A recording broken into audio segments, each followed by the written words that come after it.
We went on a cross-country trip right before, like, middle of the pandemic. Everything was closed. We went with our best friend, and we went around different countries and national parks. Okay. States, not countries. Just Oh, states. sorry. Yeah, different states, not countries. What the heck? And we were together 24/7. It was like being a missionary all over again, but without the confinement of a mission life. Sure. And it was more like, could this be a thing? Like, in my brain, I was just thinking of, like, could this be a thing? And it was a battle of back and forth of yes, no, yes, no, yes, no. And my biggest worry was, I'm okay with being gay, like knowing where I'm from, but I knew her parents and I knew like her upbringing, and it would break my heart to separate her from that. Like, I couldn't bring myself to be in the middle of that situation. So I withheld like my feelings close to my chest as much as I possibly could, and try not to be obvious about it, even though I like very much was, just for the sake of like the relationship she had with her family. I just didn't want to ruin that whatsoever. And I just kind of like let it be for a good long time.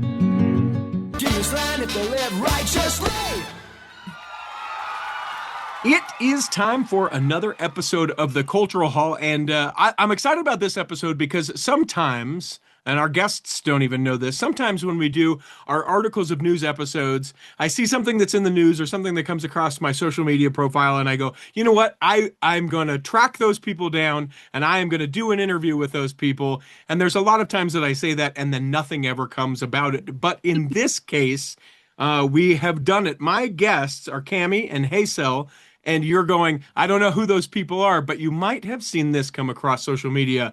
It starts with a video, and it's basically the one that I saw was something to the effect of like, I was her trainer, and then the next picture is the two of you as brides and you're getting married, and I just was like, there's a whole story. So welcome into the Cultural Hall, you two.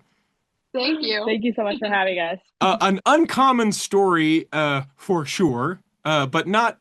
I suppose it's not something that's never happened before. Maybe it's something that hasn't been shared so openly on social media. I would love to know about each of you individually, and then kind of build me to the time where you guys were serving a mission, and then like some of that, how that unfolded, how that came to be to where you are married now. Let's start with you, Heysell. Tell me where you're from, decision to serve a mission, where you served, all those things. Yeah, absolutely. So I was born in El Salvador, which is a country in Central America. And I came to the States, moved to California when I was really, really young. And then, just kind of grew up here in California for most of my life. And I actually didn't join the church until I was 15. Okay. I went to girls' camp with a friend that I loved dearly. She didn't want to go alone, and I went, and I came home after that week, and I thought it was the weirdest week of my life. The amount of prayers, the amount of songs. I was like, what is going on here? But the community I loved, and it was something I desperately needed in my teenage years. So then fast forward, I ended up going to BYU, Idaho for school. Okay. I was there for a year. I was battling some things personally in my family life. And I swear to you, I got on my knees one day and I said I think one of the top earnest prayers I've ever said in my life. I said, Heavenly Father, I think I'm gay. I need help. I know that this isn't what's meant to be, the best or whatever. And then I just felt really inclined to go on a mission. Really? I was like, okay, like, let's go. Let's go on a mission, shall we? And that was kind of against my family's wishes. We value education very, very highly, and we were all new members about 3 years in.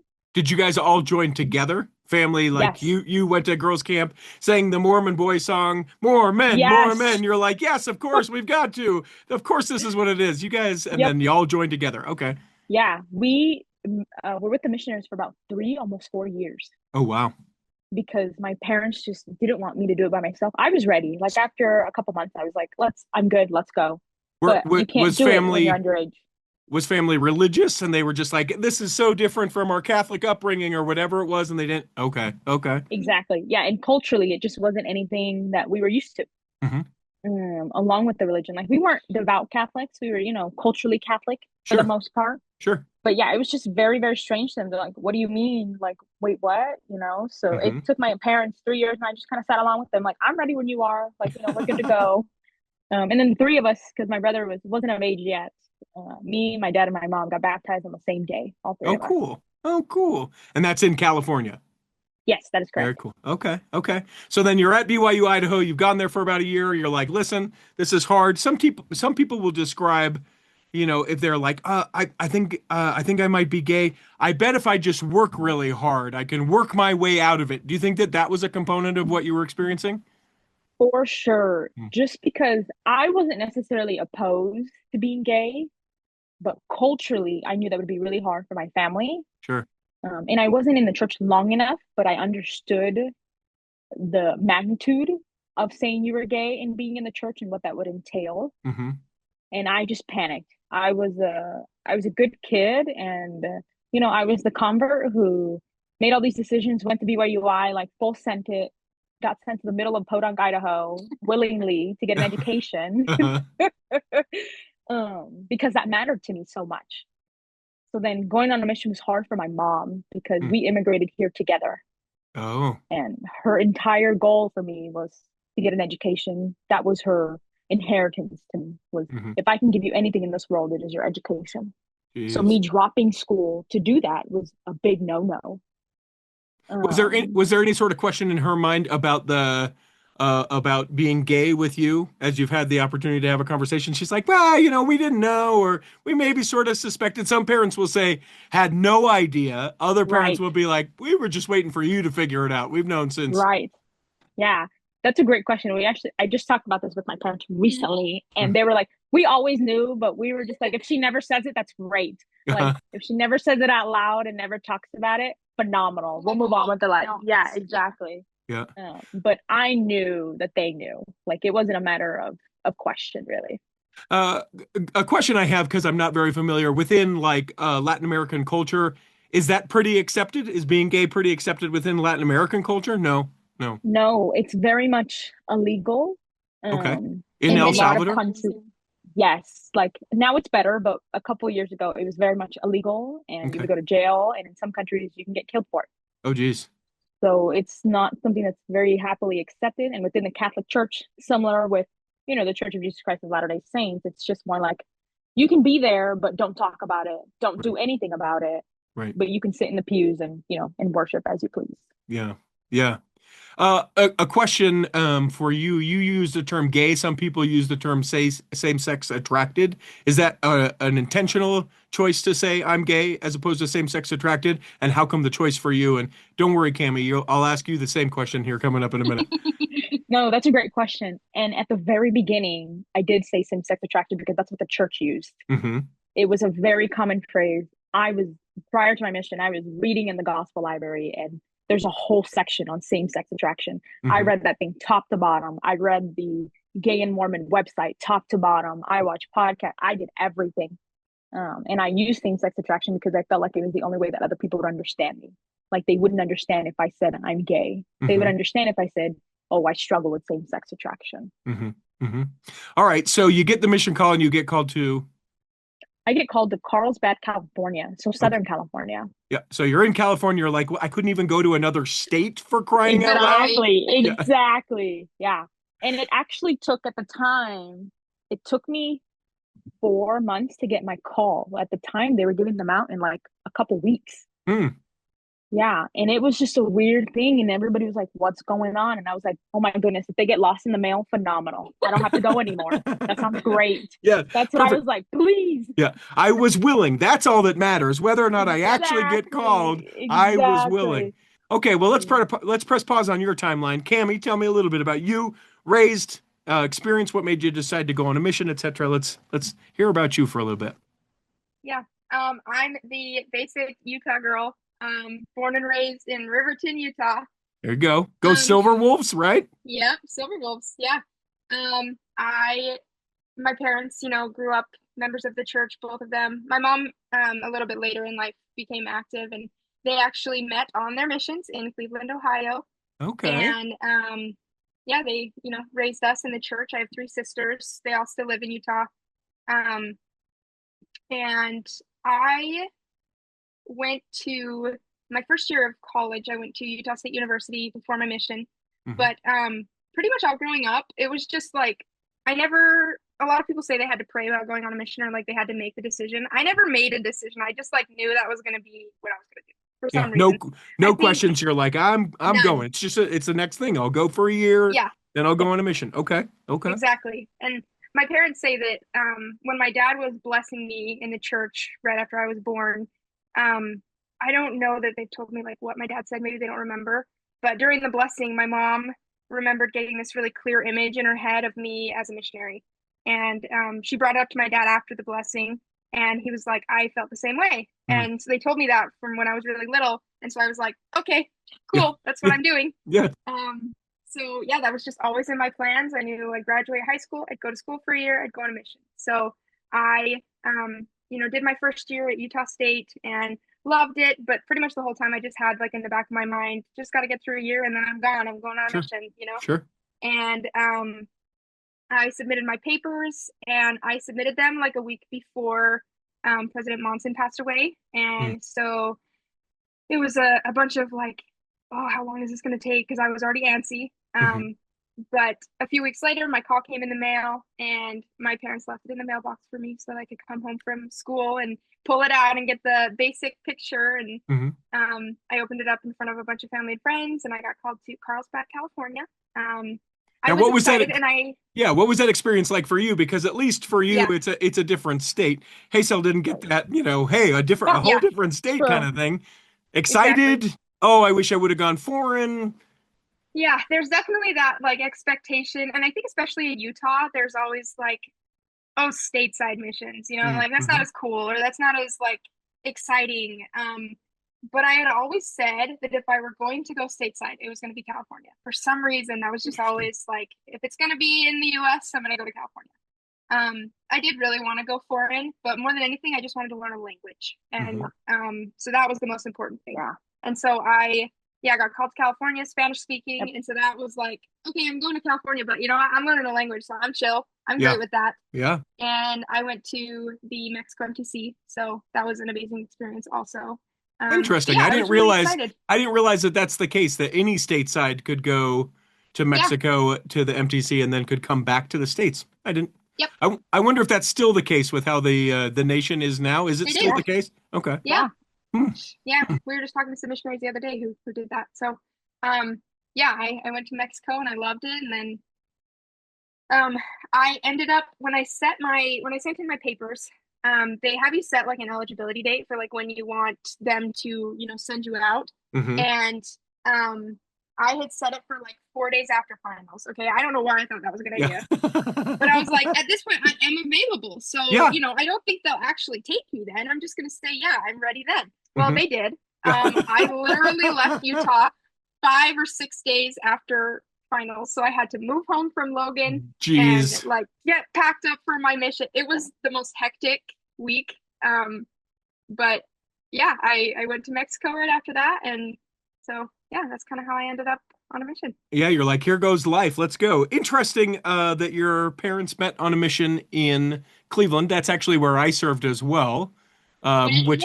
which is such a small world, and we would have probably been there about the same time. We'll get into some of that maybe as we come back. Let's take a break for a quick second. When we come back, we'll talk about both parents meeting and the fact that you guys met and how that's sort of different from how it was to how it is now. We'll come back and do that in the second block of The Cultural Hall. If you're listening to this and you're thinking, man, you know what? I could do a podcast. You should. Having a podcast has been one of the things that a lot of people have really sought out to do. Some just to see, can I even do this thing? I'm here to tell you that you can. And I have consulted lots of people to be able to do it. Now, some people, I consult them and they go, oh, this was way more than I ever thought it would be. And other people go, oh, you know what? A podcast isn't for me, but you helped me decide to do this thing. Whatever it is, maybe it will end up being a podcast, or maybe it'll just end up being that we have some great times together. You realize that it's time to do that in a different season of your life, or the season is now, you can reach out to me, contact@theculturalhall.com, and say podcast consultant, or my email address, Richie, RICHIET, Stedman @gmail.com. And be sure that you put podcast consultant in the subject line. Would love to talk to you and see if having a podcast would be the right thing for you. Here in the second block of the Cultural Hall, remember that you can become a Patreon saint of the Cultural Hall. Just go to patreon.com/the Cultural Hall, and you can make a donation so that we can continue to do the show. For as little as $5 a month, you get to be a part of the secret but not sacred Facebook group where all the Patreon saints are hanging out, and encourage you to do that. So please and thank you. Go to patreon.com/the Cultural Hall. Cami, I recognize that I did not ask you, as you were serving a mission, were you hoping to work and or pray the gay away, or were you like, no, this is just what I'm doing. I go and do this, and then this is the next thing, and hadn't given it much thought? Yeah, it's a good question. I actually had no idea, no inclination of any sort of like difference in my sexuality. I'd only dated guys. In high school, I had only I never even thought of that as being a thing. I think part of that is probably just because that would be, I don't know, I kind of viewed it as like that would be the end of the world for for my family, for myself. Like there's no way, So no, I never thought about that. And even going on a mission, never had any sort of feelings for any women, nothing. So it was a surprise to me too. Yeah. It's interesting how sometimes, and sometimes people would call it a sort of a strength of the gospel. I would contend with that a little bit, but when we just sort of go, and this is the next thing, and this is the next thing, there is a life that can be led by just doing the things, that if you never stop and go, why am I doing this? That there's a lot of power and strength that comes from why or why not you would do something. That sometimes when we just, do what is next expected of us, it doesn't feel very authentic to ourselves, but certainly then also, I don't know that we're leading the life that we were intended to live if we just do it because that's what we were supposed to do, or because I never thought about it, right? So yeah, exactly. Yeah, tremendous amount of courage and strength as far as that goes then, because I would imagine as you start to, actually, let's just go there. So then you're serving a mission, you're in Carlsbad, and who is the senior, more senior companion? How does this work out? You guys meet. Take me there. Yes. Yeah. So I had been on my mission already for about 7 months, and I was assigned to train. Okay. And I'd be going to a brand new area. And so there were like whispers around the mission. They were like, oh, this is a native Spanish speaker. She doesn't speak any English. She's Okay. from another country. And that's like a coveted thing for missionaries. If you get a native speaking companion, they don't speak any English, you're like forced to learn the language really quick. So I was like, wow, God loves me so much. He's blessing me with this amazing opportunity. And I had a native speaking trainer. Like her family was from Mexico, and first language was Spanish. So I already had that. But yeah, I was really excited. And when I picked her up from the mission office, she spoke perfect English. Yeah. Shock to everybody. And you're like, wait, what? Wait, hold on. I was promised something different. Take back. Yeah. And it's like, yeah, I'm from California. And I was like, are you serious? Yeah. So, but then I did learn that Spanish was her first language too. So some of it was true, but yeah, that was how we met. So you get into the gossip for you. Yeah, you get into the field, Heysell, and you're like, okay, did you go to the MTC in Mexico as well? No, I went to the Provo MTC, which I felt was like a massive cultural shock to me. Yeah. Oh I was not prepared to endure what I endured in that place. I had Thanksgiving there. Oh, geez. And I'm gonna be so honest, I had never had a white Thanksgiving in my life. And the turkey just dry, the gravy bland, and the stuffing dry. I was like, what is this? This is not what I wanted. Yeah, you're like, I may be able to teach people and be away from family, but if the food is like this for the next 18 months, I'm out. Get me out of here. Exactly. So you get into the field though, and I have to imagine, Heysell, it's eyes so wide open that you're just like, you've got this thing. Do I tell people how I feel and that I'm working my way through this? Do I keep it to myself? Do I talk to the mission president? Do I feel it out? And then you're getting trained. Tell me what that was like. Yeah. So I was like, shove it down as far as you can go. Mm-hmm. Like the purpose was, it was like my big promise. Like I had told God, if I serve this mission, I need you to promise me that this will be it. Like the feelings will go away. I will be able to live on with my life. I will do what is asked of me. I will achieve what I want, whether Yeah. it's like being alone forever or being with somebody.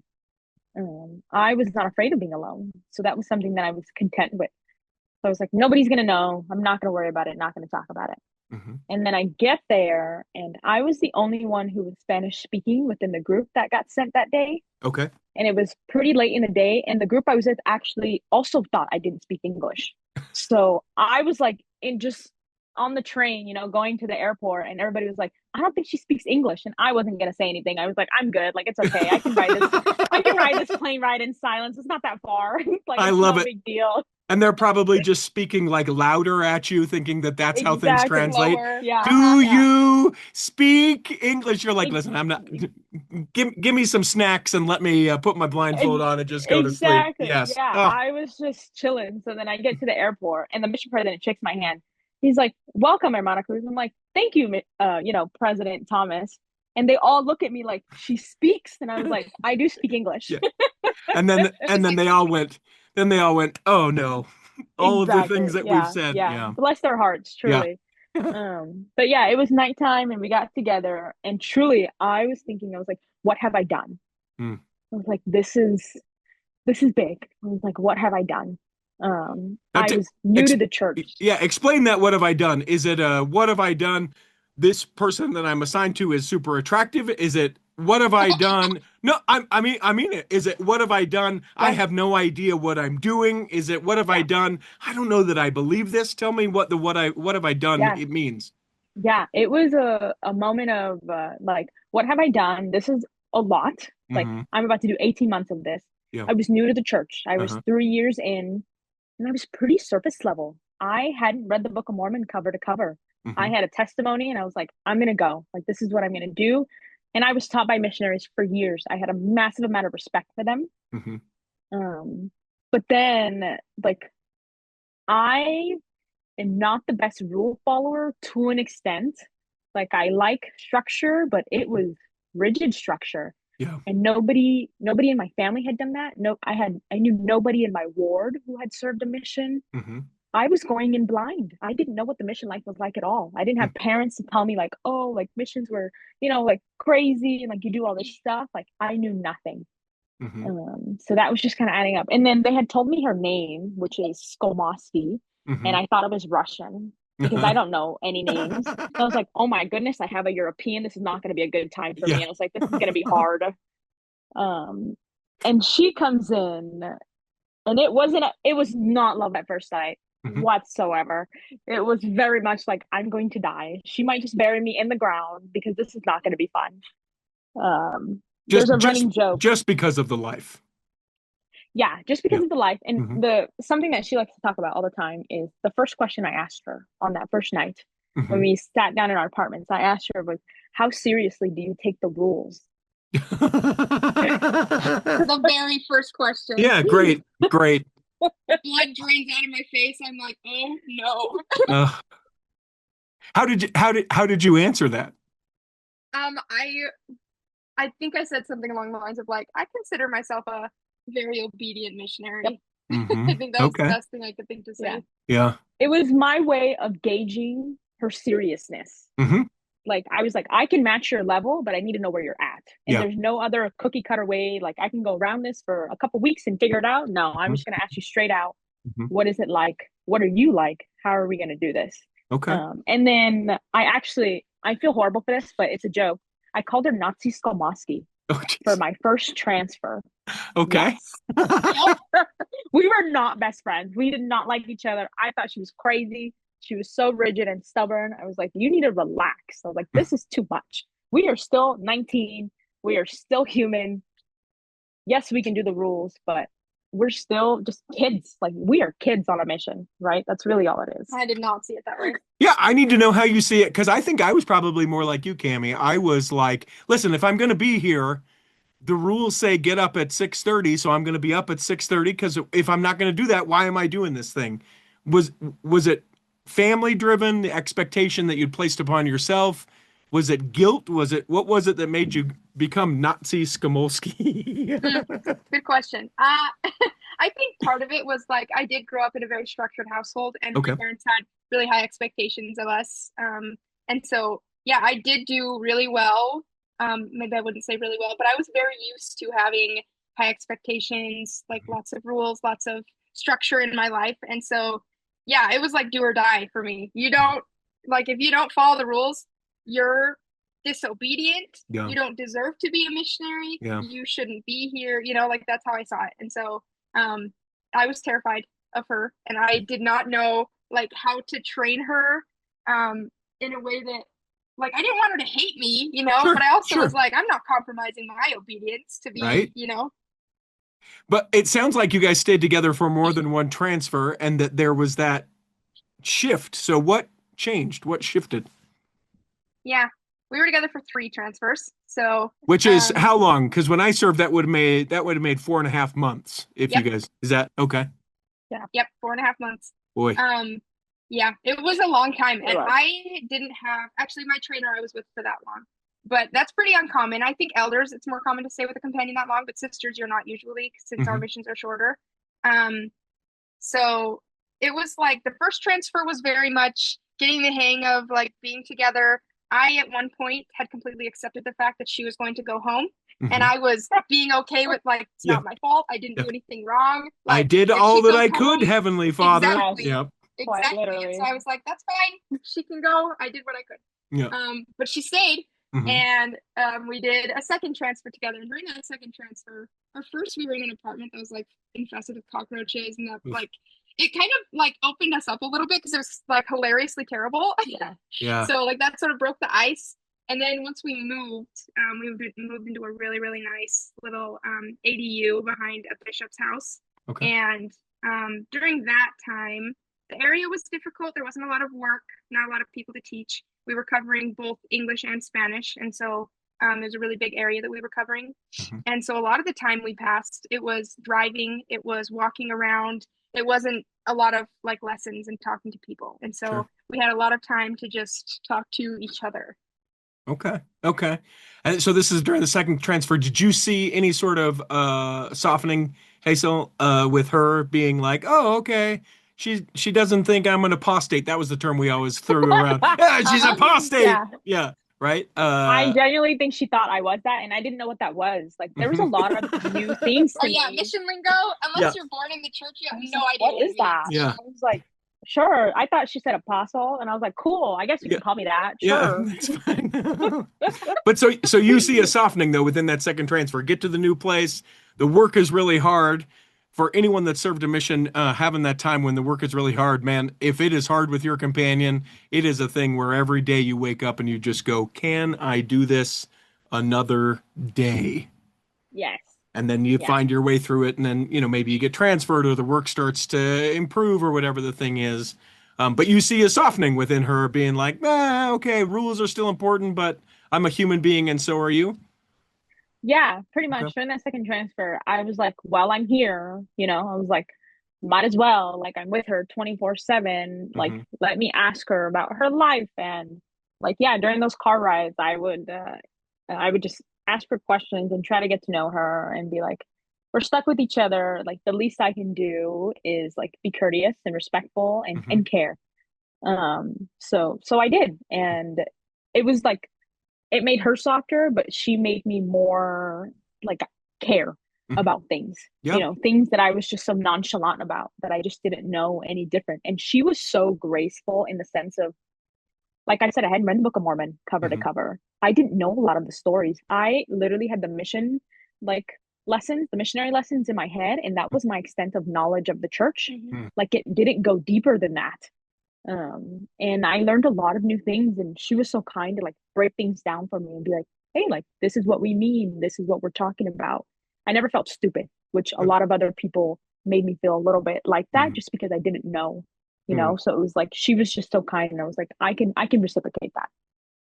So, from talking with gay individuals that I've visited with before, they express that sometimes they sort of test the waters a little bit with questions, where it'd be like, something like, I mean, like, what about like a woman? Have you ever thought about that? Not that I ever have. I just want to be clear. Not that I ever have, but I mean, was there ever any of that where you're just like, man, you know what? I relationally, not like a relationship, but relationally, this is someone that you are with constantly.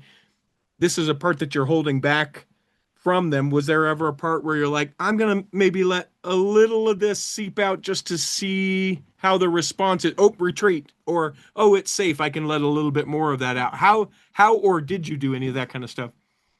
That's a good question. I don't think I ever did it necessarily directly that way, but I grew up in the like Northern California. Like I was pretty like liberal, like, like accept everybody. My friend group, none of us were the same race. A lot Hmm. of us spoke different languages. I was comfortable with that. I was Hmm. comfortable with a lot of different things.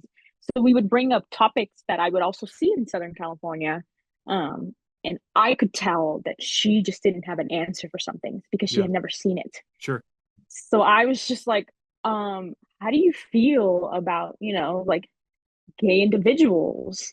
And it was just kind of like a broad question of like, I'm curious to know what she thinks of that. Yeah. Not necessarily inclined towards me, but just like Yeah. curiosity for her exposure level. That's Mm, really what I just wanted to know. yeah. And being from Utah, assuming at this point that you've now gone home, you're like, oh, this is why you didn't know anything about anything. Everything in Utah is sort of this homogeneous, we all look the same, everybody understands the terminology and stuff like that. When she's talking to you about that, Cami, are you like, man, I don't know. I guess there's a lot of stuff I don't know. Was it exciting to be thinking about all those things? That's one of the things I loved about my mission. Or was it just like, get up at 6:30, go to bed at 9:30. Why are we talking about other things? Let's just get to work. Yeah. I think it actually made me start realizing how little I was aware of the world, Hmm. like how little I knew about outside of the bubble of Utah. I mean, I had already just barely started to, be exposed to diversity for the Yeah, first time in my life sure. and a language and culture that I didn't know. And Yeah. so that was already a shock to my system. But then, yeah, having someone ask me difficult questions that I had only ever heard answers for from my parents or, people around me, like political things or, just in general, things that happen in society. Like I just didn't have any opinions of my own. I only Hmm. had the ones that I'd been told all growing up and the ones that I'd heard. And so, yeah, it really made me start to question, like, what do I believe if, Hmm. you know, like someone my age from just a different state thinks this way? Like, why do I feel the way that I do? Why do I have the opinions that I do? So it made me start to be a little bit more introspective. And I think that kind of kick-started a lot of like growth that I was about to go through for the rest Sure. of my mission. Sure. And this is so now we lead into a third transfer, and is at this point where, like, as the kids would say, I started to catch feelings a little bit, or is this not something that happened at all on the mission, and that was a much a different time? It honestly, if it did, it didn't register to us. Okay. Like Okay. because of the bubble of what is a mission, Hmm. it was just much like survival mode. Yeah. Like truly, like no, I kid you not. Like I was in pure survival mode because it Hmm. was so different and it was such a culture shock to me. That I was everything was just so complex and so intricately thought about. Hmm. Where it was like, I am just here. I'm talking about Jesus Christ, happy to gladly walk the streets and talk to people, do service. Like that's what I'm here. I'm here to serve. That was my favorite thing. It was like those first three, like I am called to serve. Hmm. That's it. What that entails is different for everybody, but that's how I took it. Um, and yeah, I wouldn't say in the mission it was like, oh my goodness, I'm in like no. It was more like I have a really good friend and Yeah, Hmm. I best friends. and we grew into these, from enemies to friends type of situation. Sure. And I just had a lot of respect for her and I cared a lot about her because she was going through some really hard things and her safety and well-being mattered a lot to me. So it was more about like protecting her than anything else. And when you say hard things, that's just like the figuring out how you felt about particular things, or No, I was having some pretty severe mental health challenges at the time. okay, okay. And it's interesting to even have you bring that up. That was something that we didn't talk about when I served. It was like if you had mental health issues, it was very quickly like labeled and shipped out, or you oftentimes wouldn't even be able to serve. So sorting through all that, found your way through, and she was kind of there to care for and be there for you. So then the time comes, you guys separate, and then you still have some more of your mission, Cami, and then you serve and go home, and then Heysell, you continue to serve, and then you come home. So then I have to know what it was like, where it was like, hey, you're home. Crazy thought. Just throwing this at you. I mean, I gave you a lot to consider. We talked politics, Right. dropping into the DMs. Who made that first move, and how did that work, and how was that received? And let's go there. Yeah, if I may. Hmm. She was dating somebody. She was like thinking about marriage. This was a boy. Yeah, I Yes, figured. I yes. That figured. Oh, wasn't sorry. clear. Yeah. Yeah. She was in Utah. I was in California. I was back home. This is like pre-COVID, like Yeah. a Okay. couple months before COVID really came and shut down the world. And she was dating somebody, and she had told me that she was considering marrying this individual. Hmm. And when I tell you that my heart dropped to the floor, Mm. it was unlike anything I had ever felt. I couldn't even speak. I was speechless. Hmm. And that never happens. I'm always happy to yap. So it was like I was speechless. I was just like, there's just a big knot in my throat. And it was right after that I was like, oh my goodness. I was like, I like her. This is not good. And I never said anything. I was like, if that's what you want, like I support you. I She just, didn't Sure. even talk to me after that, though. Yeah, She wanted to go like, it's okay, true. we can't be friends anymore. Yeah, And I like, was what? fully prepared to be like, if you go forward with this, we cannot be friends. Yeah. Because I just wouldn't be able to have handled that. Yeah, Like I too don't think hard. I would have been able exactly. Yeah. So and we were in separate states and separate lives. I was like, that shouldn't be hard, right? I'm very good at like cutting and loose in type of situation. Sure. But I was like, if you do this, like I will love you, support you. I'm super happy for you. But I don't think we can be friends. And that was just like kind of a turning point for me. Okay. Now, before I get to the response that Cami had to that, had you ever kind of had a crush or had like these strong feelings for a woman previously, where you like recognized and went, "Oh, there is something to this," or was this sort of a first time? I had in the past, like in high school, Okay. but it was very much of like, is it? Like every self-doubt in my mind was like, Sure. maybe we're just really good friends, and I Right. just don't want to think anything different of it. And it was a little bit similar at BYU Idaho, but it wasn't as obvious. Hmm. I had tried dating men at BYU Idaho, but it was just so like it was just so different. And I was like, this is not pleasant whatsoever. And I felt so bad for the Sure. guys. I was like, I am here like halfway in, halfway out. Like, I'm so sorry. Like, it has nothing to do with you, but Yeah. every person I encountered, it was just like not it for me. Yeah. So she tells you, Cami, hey, yeah, great, go for it. Totally support you, and also will never talk to you again if you Yeah, decide to go goodbye. forward. Yeah, peace out. So I mean, obviously you didn't end up with that guy, but how did you receive it, and what did that, what did you take from that then?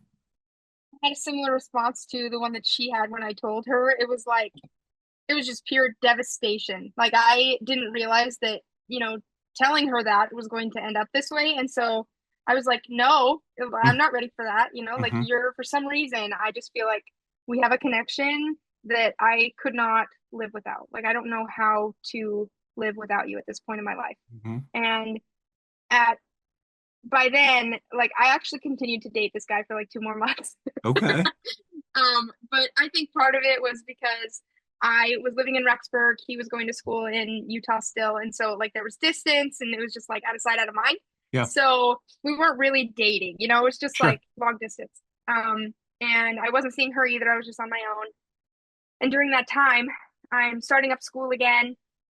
I'm trying to figure out like what to do, and we go through some periods during then of like she's trying to set some distance and boundaries, and I'm like trying to push back because I don't want space. I'm like, I don't want you to go anywhere. I don't want you to leave me. Mm-hmm. And I ended up breaking up with this kid because I was like, the things that I'm feeling for her are different than what I feel like I should be feeling for this kid that I'm dating. Like I feel like Mm-hmm. if I'm going to marry him, I should be having this exact same inability to be away or like Mm-hmm. wanting to constantly be with him, to talk to him, things like that. And I just didn't have that. And Hmm. so I was like, there's something different here that, I haven't had before. But I'm not hearing you say like, oh, but maybe I think I'm in love with her, or maybe I think I'm gay. At some point, that had to have hit you where you're like, now hold on one second. I've never thought about this way. So when did that happen? I'm gonna be honest, I never even had the thought of like, I'm gay. I honestly think it was just like, I love her. Hmm. That was it. And it was just Yeah. her. Like I don't know that if she were out of the equation, if I would ever have a relationship with another female. I don't know. Hmm. Yeah, I've never thought about that. I never had at that point either. And honestly, to me, it feels much more like people that I have an emotional connection to, Yeah. I'm attracted to. And so Yeah. that's the more important thing to me. It's never really been about gender, I guess, as I've like come to understand myself. Hmm. So yeah, I never even admitted that. I still don't even have a label for myself. I just Yeah. consider myself queer. It's the overarching, name. Sure. And so that's sort of how that happened. Yeah, that's interesting. As I hear your story, like I like to it, and I hate labels. I just like to be like, oh, you're in love. That's it. Yep. Like we don't Yeah. even have Yep. to say queer. It's like, oh, she's in love with a person who loves her and cares for her. All right. Yeah. All right, two in love Exactly. people. Oh, we got to put it in a Yeah. box so then we know how to treat the box and Exactly. have the box be Box this it way and makes the me this. feel Exactly. comfortable. Yeah, yeah. Yeah. I'm going to take another break. When we come back in the third block, the choices that you guys make obviously have impact on each of you, and then also there's some like relationship with the church that if not strained, people go, wait a minute, family and the way that they receive that, both culturally and all of that. I want to get into that. We'll come back and do that in the third block of the Cultural Hall. The turning of another year makes me start to think about how I have not done one of these ads for Best DJ in Utah in over a year. I'm sorry, everyone, but it means business is good. It means you should hire Best DJ in Utah. Why, that's me, and I even have people that work for me, trained by me, affordable, and travel all over. Literally all over. Going to Florida this year, for instance. And this year means 2026, not this year, which could have been several years in the past, like we've been doing. You can go to bestdjinutah.com, or you can go and find us on our Google business page. It's Best DJ in Utah. You will see that as of the recording of this, almost 700 five-star reviews. Find out what so many listeners of the Cultural Hall have already found out. I'm great at parties. I'm great in your ear holes, but I'm also great at parties. So find out if I'm available for your date. We can help you out. Weddings, baptisms, bar mitzvahs, bat mitzvahs, funerals. I'll do a funeral. Best DJ in Utah. Here in the third block of the Cultural Hall, remember you can always send us an email, contact@theculturalhall.com. Great way to get in touch with us. You wake up in the middle of the night and think, oh, I'd love for them to speak to this guest. You can send that along, contact@theculturalhall.com. I really liked this particular episode. You can send that along. Maybe you think you might be a good guest. You can send that, contact@theculturalhall.com. Please and thank you. Appreciate all those emails that get into our inbox. And then also should let you know that if you do not want it read on the show, the first line of your email should say, do not read this on the show. When you make it the last line of the email, I read your whole email and then it says, do not read this on the show, and I'm not editing it out. So contact@theculturalhall.com. It has impact. It has consequences seem so heavy-handed, but the choice to choose one another, to choose the love that you feel for one another, we'll use consequences for the sake of this conversation, right? Yeah. I would love to know each of your experiences where you go, oh, hey, this is something more, and taking it to maybe first of all yourself, then family, and then each other's family, and what that reception has been like for good or for bad. So, Heysell, let's go to you. You're like, hey, yeah, I'm not talking to you anymore. And she's like, wait, I don't want that. Let me dump this boy. Hey, what about this? What about this lady? And then you go, Right. oh, there's got to be some sort of reckoning where it's like, oh, okay, she feels the same way. Now what? Yeah. Oh, that's a good question. I think after like the whole I'm not talking to you anymore, I realized I was gay. Mm-hmm. And that was kind of like oh, what am I going to do with that information? Mm-hmm. And then I was fully prepared to be alone. Like I just not deal with it and like Mm-hmm. live my life as I please and be alone. Like I was content with that. Mm-hmm. Fast forward a couple months, we end up at BYU Idaho together.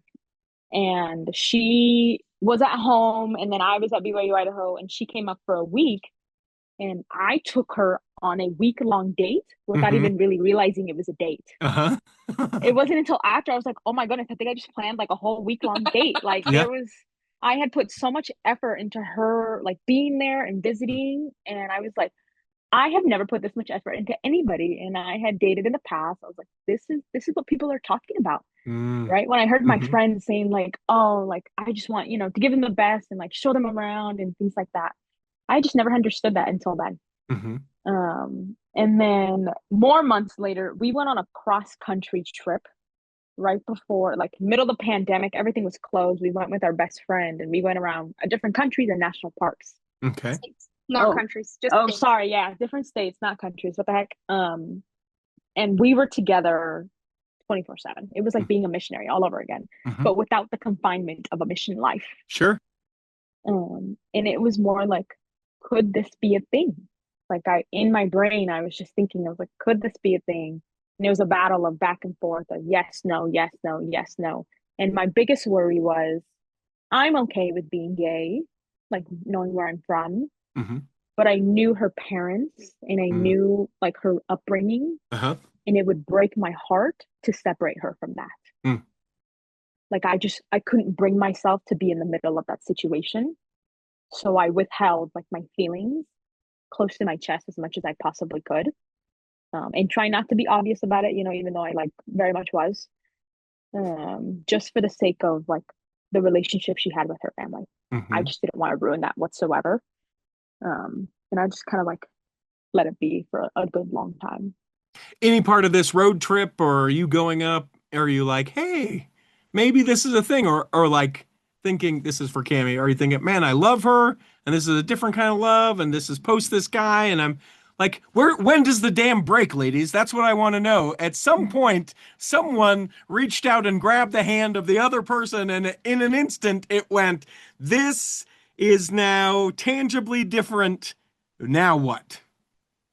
Well, it was after that trip, we'd spent so much time together, Mm-hmm. and it was like I mean, getting outside of the Rexburg bubble, the Utah bubble, the mission bubble, like Mm-hmm. this was like our first time in the world. It Mm-hmm. was like we were, coming out into a new a new world that we'd never seen and getting to do it together, even if we weren't like, being affectionate or like being in a relationship because we weren't at the time, it still was like, wow, I really enjoy doing things with this person. Yeah. And like, we're having a really good time. And we can, like, nobody knows us here. We can be whoever we want to be and we can do whatever we want to do. And it felt really refreshing after Mm-hmm. not being able to do that for so long.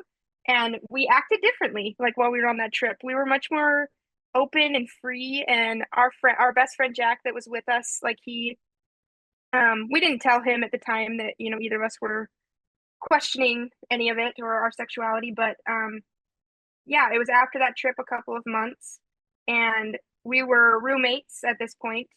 And so Heysell has a hearing loss, and so at nighttime, if the lights are off, she can't Mm-hmm. hear. She reads lips. Yeah. So a lot of the time, we would end up like squishing our beds together so that we could talk at night. Okay. And one night we were just like chatting in bed. It was really late. And she she tells me, she's like, I've really been thinking and like I've been praying about this a lot. And I really feel like something is like different here. And I want to try dating. Like I feel like at this point we basically are. So all Mm-hmm. it is putting, like a label on it. And I fully expected myself to say no because she said, like, will you be my girlfriend? And I did not think that I would ever say yes to a question like this, but I said yes. Mm-hmm.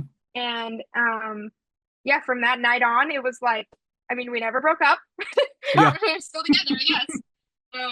And yeah, after that, it was like we just put a label on the thing that we already were. And it was nothing changed. It just felt like we grew more together. And so I guess that was the dam, was she just was brave enough to ask the question. Yeah. Yeah. Uh, knowing that you kept a whole plane ride of people in suspense whether or not you spoke English or not, if you come to find out, Cammie, in years from now, she doesn't actually have a hearing loss and that she wanted to just be closer as a ploy to be able to get closer to you, that would be hilarious. I'm not accusing you of that, but I would fully love it. I It's would like, do that though. no, we have to. I Yeah, can't read lips. You're gonna have to get closer. exactly. I'm so Yeah, sorry. yeah, I absolutely would. I totally would. If I hadn't seen her hearing tests, I would definitely suspect. But Yeah. Yeah, but I will say though, on our trip, there was we were in Arkansas, and yeah, Hot Springs, Arkansas. There's a yeah, national park there. yeah, Okay. and we were like, we would be in the Airbnb, we'd be in the same room, and we were used to being in the same room.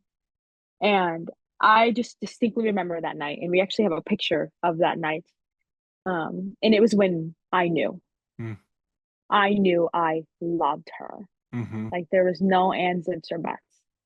Um, and it was like a hit to the chest, like truly. Like I just laid next to her and I was like, oh my goodness, I love this individual. Mm-hmm. Like not like as a sister, like I am in love with her. And this could go one of two ways. But I kept it internally for months, right? Sure. So this is like July, 2 months. July, August, September, October is when I asked her, when I finally like got the courage to ask her, because it was like if she says no, friendship is over. As you're learning, I'm a do or Yeah, die kind of yeah, person. yeah, Yes. yeah. In or out, we're done. So, so, Exactly. so there's still then, she says yes. She doesn't think she's ever going to say yes. You guys are great. You're able to be different places where you can be whoever you want. And then we have to come home at some point and have to be like, oh, hey, your mission companion. Wait a minute. Wait, I'm sorry, what? And especially where your parents, Heysell, said, yeah, they'd sort of, suspected it a little bit growing up.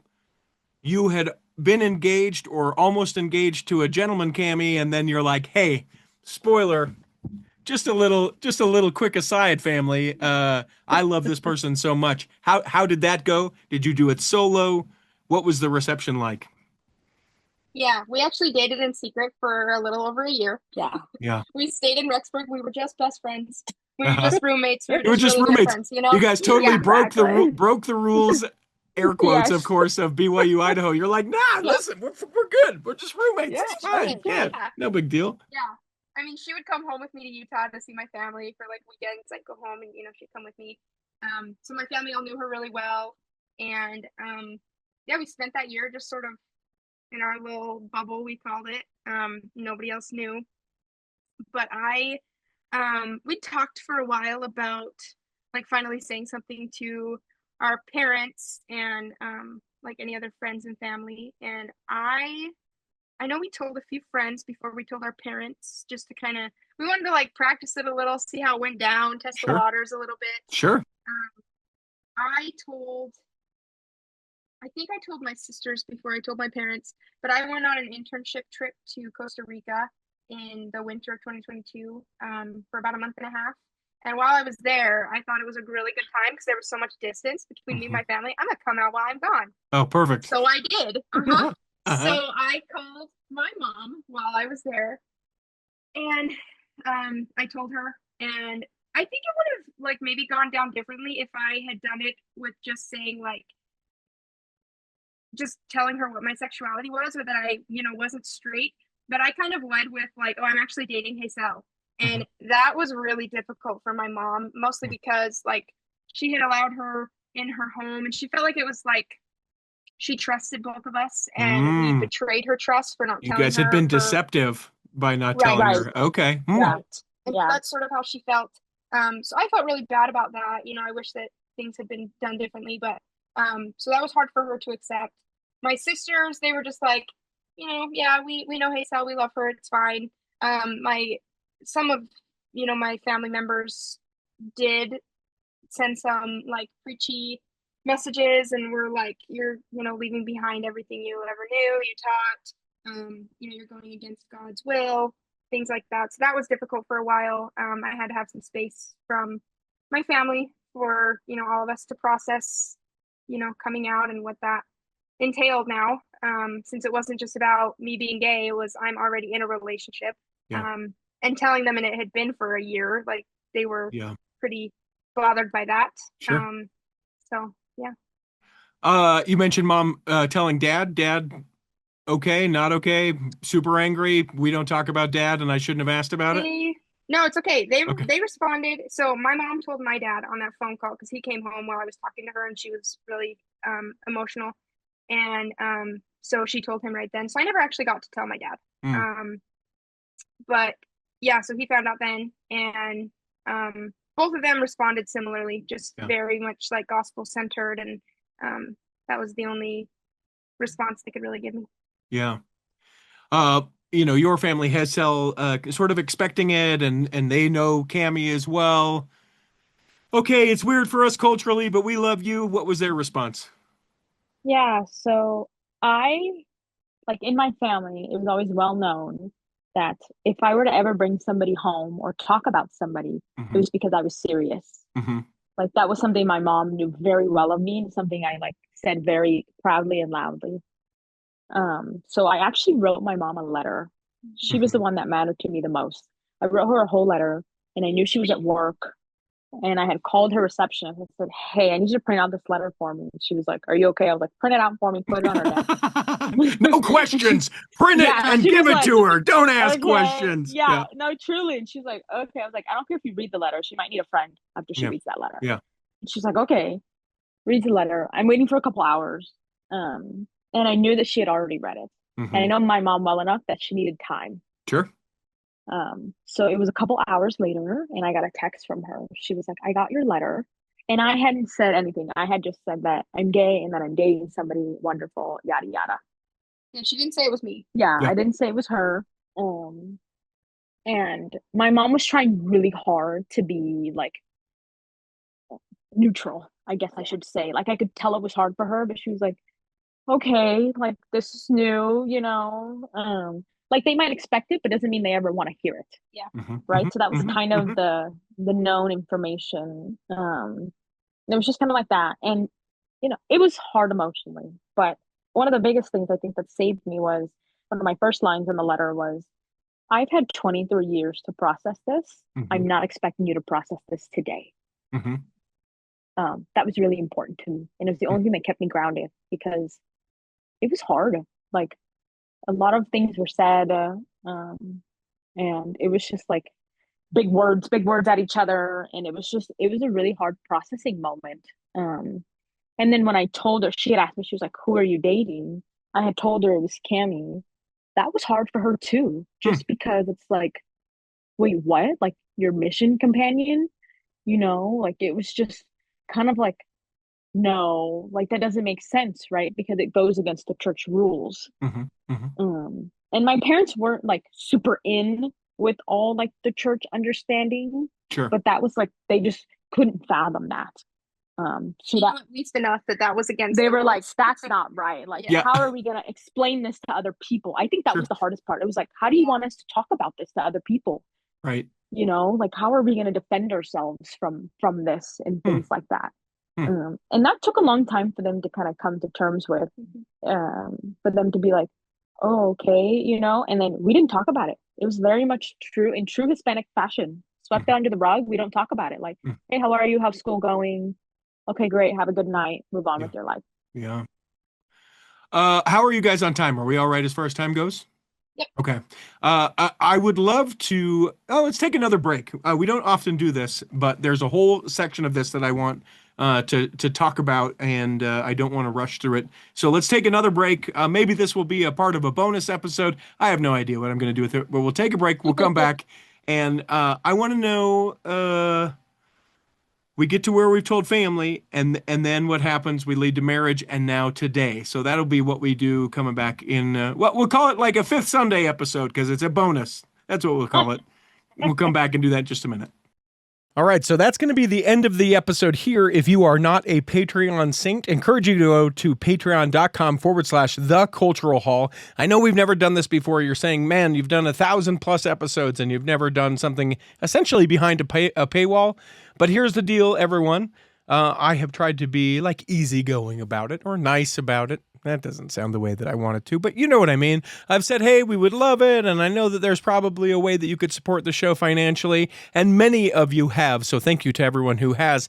To those of you that have not, I encourage you to think about it, and then to see if you couldn't make some sort of monthly donation to the Cultural Hall. Means a ton.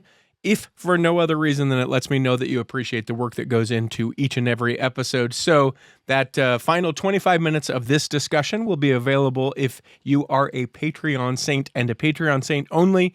Later down the road, we'll make it available for everyone else. So that's that. But come and be a Patreon saint. And you know what? For those that become a Patreon saint after this, I'll shout out all the individual names. I'm going to be better about this. I'm doing these things now. Going to be better about it. Join us, patreon.com/The Cultural Hall. Save me a seat, it's sure to be neat. On the back row, we really gotta go on the Cultural Hall show. Ow!